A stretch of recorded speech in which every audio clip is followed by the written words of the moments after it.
قل کل یعمل علی شاکلتہ، آپ فرمائیے سب عمل کر رہے ہیں اپنے اپنے طریقے پر، بدعتی شرک اور بدعت کر رہے ہیں، مودودی یورپ کی سیاست کر رہے ہیں، غیر مقلد ریالوں پر اسلام کے خلاف کر رہے ہیں، یہ سب لگے ہوئے ہیں۔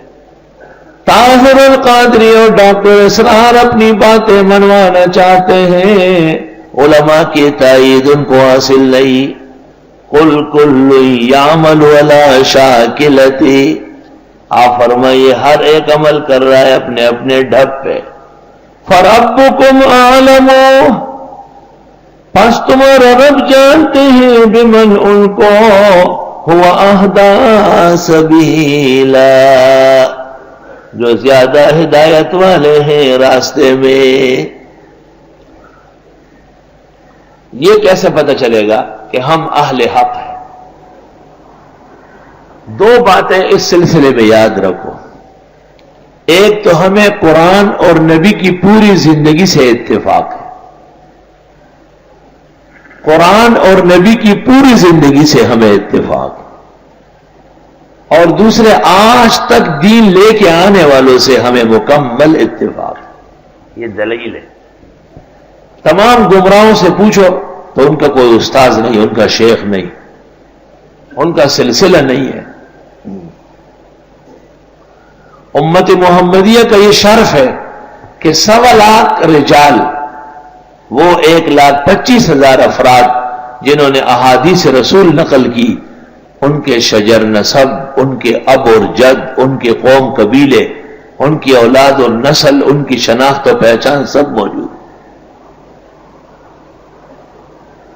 شمس الدین ذہبی کے بارے میں محدثین لکھتے ہیں کہ لو اقمتہ لو اجلستہ علی اکمہ، اگر آپ نے اس کو ٹیلے پر کھڑا کر دیا اور سب لوگوں کو نیچے قیامت کی طرح میدان میں کیا، فہو یعرفہم بآبائہم واجدادہم وانسابہم، شمس الدین ذہبی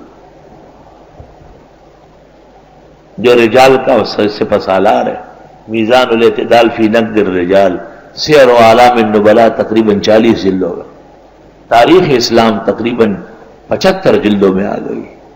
ذہبی، شمس الدین ذہبی، اللہ۔ اور پہلا شخص جس نے جرح و تعدیل کیا وہ امام ابو حنیفہ رحمۃ اللہ علیہ،